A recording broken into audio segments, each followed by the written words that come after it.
Mother Teresa, the most famous charitable woman of the 20th century, raised somewhere between $3 and $5 billion by independent estimates. And according to those same investigations, only 7% reached the people she claimed to be helping. She won the Nobel Peace Prize. She was canonized as a saint, and her organization operated homes for the dying, where patients received aspirin, reused needles that weren't sterilized, and were baptized without their consent while unconscious. The world called her a living saint. The people inside her homes called it something different. Peter, Mother Teresa is one of the most recognized humanitarians in history. She dedicated her life to the poorest of the poor. That's not a conspiracy. That's documented history. 1984, Cleveland, an American company called Union Carbide operated a chemical plant overseas. The plant leaked 60,000 liters of toxic gas. 4,000 people dead immediately. 21,000 more within days. Nearly 600,000 affected. One of the worst industrial disasters in human history, caused by an American corporation. Mother Teresa arrived at the site and told the survivors, "This is God's punishment. Accept it. Pray." Her presence stopped the protests against Union Carbide. The company settled for $500 million a few years later. Not one American executive went to prison. 7 local workers were convicted, and Mother Teresa's fund received a substantial donation shortly after. An American company killed tens of thousands of people. She showed up and told the survivors it was their fault for not praying enough. Consistent position, fella, she said publicly. There is something beautiful in seeing the poor accept their lot. Suffering brings you closer to Christ. She banned painkillers in her homes, told dying patients their pain was a gift. Meanwhile, when she needed heart surgery, she went to a top medical facility in New York. She never once suffered like Christ when it was her turn. Volunteer testimonies from her homes are documented across multiple independent accounts. Mary Loudon, a medical volunteer, described 2 large rooms. Men dying in one, women in the other.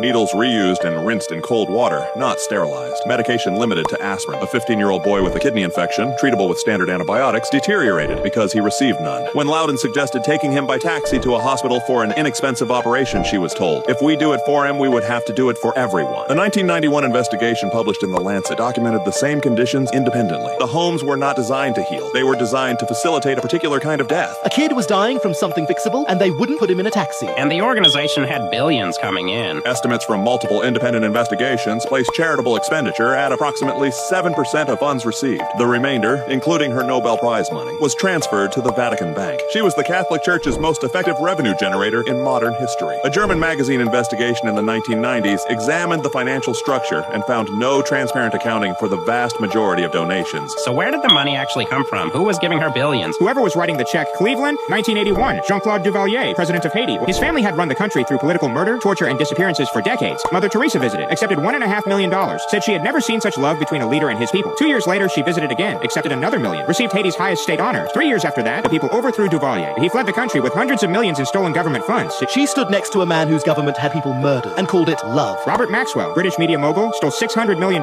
from his own employees' pension funds. Fella, some of it went to Mother Teresa. The workers whose pensions he stole never received a letter asking for their money back. Then there was Charles Keating, American financier, stole $250 million from ordinary people's savings accounts, sent her $1.25 million. When Keating was convicted, she wrote to the judge personally, asking for leniency. The prosecutor wrote back. He pointed out the money was stolen from real people. He asked her to return it to the victims. The correspondence ended there. She took stolen pension money from workers, took stolen savings from ordinary people, asked for leniency for the man who stole it and kept the money. And then the church made her an actual saint. Canonized by Pope Francis in front of 120,000 people. For the Catholic Church, she was the most valuable asset they ever produced. A message that told hundreds of millions of people, your suffering is sacred, your poverty is holy, accept your condition. The church needed populations to accept their condition, not organize against it. She delivered that message for 5 decades. $3 to $5 billion raised, complete financial opacity. They called it love. The documents tell a different story. I grew up thinking she was the greatest person who ever lived. We had her picture at school. Teachers talked about her like she was proof that one person could change everything. I'm never gonna be able to look at her the same way again. That's not the tragedy. The tragedy is that the people who needed real help got prayers instead. The money existed, the resources existed, the infrastructure existed, and it all went somewhere else. The image was the product. The product was always for sale. Like, it's all searchable. It's all documented. It was never hidden, just ignored.